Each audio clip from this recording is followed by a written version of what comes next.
Hello, and welcome to Hedgehog Storytime, where I read my weird original fiction.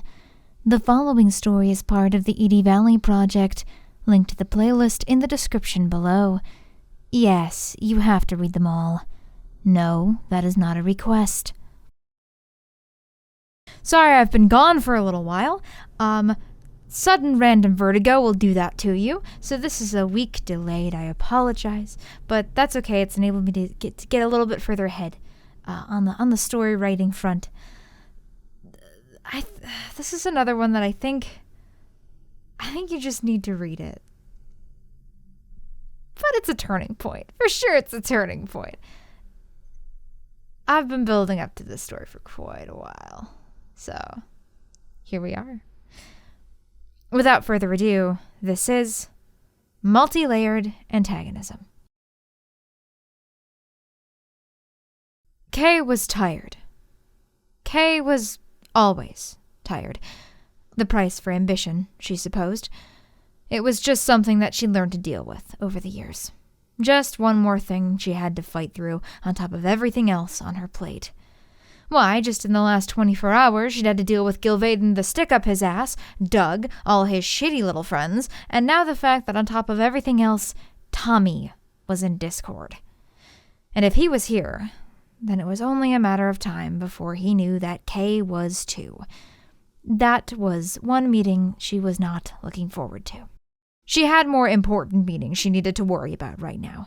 When you had as many irons in the fire as Kay had, i.e., all of them, you had a lot of meetings to attend. Actually, she was lucky that Doug and that smarmy little weirdo had decided to fuck off to the soul market, because even though her meeting today wouldn't be the hardest thing she'd ever done, it would certainly be trying, to say the least. It had to go exactly according to plan. If she didn't play her cards right, it could go entirely tits up, and that would just make things even harder for her. The first step of this plan was picking out what she would wear. One thing she had learned in her now many years of experience was that clothing said almost more than you could with your mouth. Today, for instance, she wanted to appear more put together than she'd been wearing recently, but not so put together that she put herself on the wrong side of Discord's ideological conflict. Hot, but not slutty. In charge, but not bureaucratic. After spending more time than she'd like on that endeavor, Kay stepped out of her little safe house, the location of which she'd never told a single soul on Discord and never would, and made her way to the last place anyone would expect her to be. 6th Avenue. Ultimately, Kay had no idea what the big hullabaloo was about this place to both sides. To her, it looked nice, stately and secure, but otherwise just really boring. There wasn't much to do unless you liked smoking fancy cigars and looking down at people, both figuratively and literally. Of course, it was more of a symbolic thing. She knew that. It was what it stood for, a change in policy, a new direction for the city of Discord. Kay knew the power in that. Hell, she was even actively utilizing it right now when she invoked the power of Bake like a shield. But in practice, it just looked to her like a lot of whiny men with small dicks pitching a fit over things that didn't really matter. When she ruled this city, she'd probably just tear the whole thing down. Wait, but that was a symbol in and of itself, wasn't it? Shit, the metaphors of monarchy were impossible to escape from. Ugh, she should be focusing right now. This whole train of thought was pointless. And besides, she had reached her destination. Of course, just as she had, the sky had darkened, and Kay heard thunder in the distance. It didn't often rain in Discord, but when it did, it was certainly dramatic about the whole thing. So Kay didn't get the final pause she was hoping for as she scrambled under the awning of the rather nondescript building in order to avoid the first raindrops. It was nigh impossible to look intimidating when you were dripping on the carpet. Pressing the intercom, Kay sighed as she waited. She knew very well that Malachi was standing right by the door at this moment, but was delaying letting her in order to prove the power he had over her in this situation. That might have worked on Wall Street or wherever the fuck equivalent he'd come from, but to Kay it was just a waste of time. It made him look like a petulant child. Finally, there was a small beep, and the door in front of her clicked. So he wouldn't even dignify her with a word, huh? What a little shitheel. Kay pushed open the double glass doors and strode across the ostentatiously off-white lobby without giving it much thought. Yet another dick-measuring contest that she wanted no part in. The elevator was equally nauseating, but she persevered as she rode it all the way to the penthouse at the top. The elevator opened silently and directly into Malachi's living room, or at least the awkward little entryway adjacent to his living room. It was darker than Kay expected. Usually he'd never miss an opportunity to flaunt his impeccable taste. Maybe he was attempting to lay low in his penthouse suite. "We had an understanding, Kay." His voice came from the darkness. Squinting, Kay made him out, sitting on the leather sofa before a singular gas lamp flickered to life behind him. God, she was already sick of this peacocking bullshit. "Oh, we're just gonna get right into it, huh? No, glad to see you again, old friend, or even just a, hey, you're not dead." Double-crossers don't get courtesy. Having gotten a better look at him, Kay couldn't help grinning to herself a little. He put himself together as best he could. His suit was pressed to perfection, his hair gelled to the degree that it had hardened to a plaster-like consistency. But his tie was sloppy, and several locks of the distinguished white that was creeping into his dark hair were limp and out of place. There were bags under his eyes. "You know what you sound like right now?" she asked. "A spineless, deflated douche balloon." "That tactless language is not becoming, especially on a woman as intelligent as yourself," he retorted. "That little maggot is rubbing off on you." She laughed at that, even if it sounded a little forced. "Come on, Malachi, give me more credit than that. You ever think that maybe I'm just not trying so hard to pretend around you?" "I always thought you had a little too much of the old guard in you for your own good. In that case, I suppose ultimately that I should have seen this coming." He sighed. Perhaps a little loyalty was too much to ask from anyone in this damned city. "You should know that better than anyone." "Why did you do it, if I might ask? We could have built an empire together, you and I, and instead you decided to throw that all away." "I never had any intention of working with you, Malachi. Sure, we might have built something bigger together, but in my opinion, size has never really mattered that much. I just want a little something, a little piece of the cosmos that's mine. So even back when I dragged you out of that dead-end soul-running job, offered you a place at my side, a chance to be a part of something greater, you were already planning this?" Kay couldn't believe that he, of all people, was asking her that. "And are you telling me that you weren't, when Bake did the same for you? I have half a mind to believe that you're the reason he disappeared. In fact, now that I think about it, that makes a lot of sense, considering that you never really expected me to find him at all." "As if I ever had the ability to do something like that."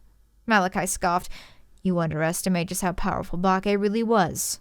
Though I suppose you've never met the man, after all. And it was a gamble. I never expected you to really find him, no. But if anyone had a chance of finding a suitable replacement, it was you."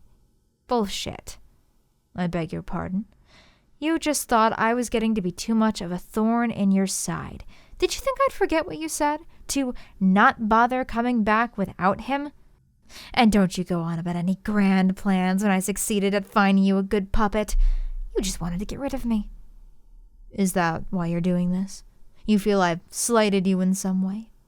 She scoffed, taking a solid step into the room. "Not at all. Like you said, I've had this plan since we met. Or something like it, at least. The plan was always a little nebulous. I just knew to take the chance when you finally gave me the opportunity. I couldn't give a single shit about you personally, Malachi. You just happened to be in my way." "I wouldn't start using the past tense quite so soon." Malachi glared down at the glass table in front of him. He was keeping his composure well, but Kay could see his clasped hands shaking in fury. "You haven't disposed of me quite yet, I'm afraid. There are still some who remain loyal to me." "I don't see anyone around here. Do you?" Kay laughed out loud. "Newsflash for you, pal. Nobody ever really liked you. That whole Wall Street scum shark thing you've got going on here is so antithetical to everything Discord is that I'm thoroughly surprised Bake ever gave you the time of day. Besides, even if you did have anyone left, I've already enlisted a sizable security force that's just waiting to go into action, so I wouldn't try. Funny part is that half of them used to work for you." Malachi opened his mouth, but Kay spoke right over him. "Face it, The only thing that ever attracted anyone to you was that you were the de facto Lord of Discord. And now that that's gone, you've got absolutely nothing and nobody left. There was silence in the room for a long time. Normally, Kay would chalk it up to another Malachi-ism, but this time she thought he might actually be at a loss for words. He simply stared down at his hands, a nearly defeated look in his eyes. It almost made Kay feel a little bad to see this once great man in such a state. Almost. Though she tried her best to maintain her composure, on the inside she was gloating. Finally, after all these years of being gazed down on like she was some sort of worm, here she was, utterly victorious. It wasn't quite time for celebration yet, however. This was only one part of a plan with so many steps it would make anyone else's head spin. So she kept her own glee in check. "So why did you come here?" he asked quietly, finally meeting her eyes again. "To rub it in my face?" Well, yes, she supposed, but also no. "I came here to warn you."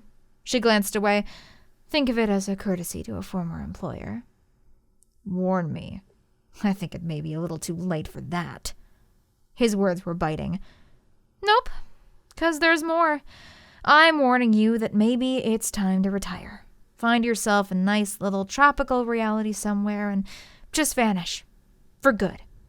What I'm saying is that you should get out of town while you've still got a chance to go quietly." "Get out of town?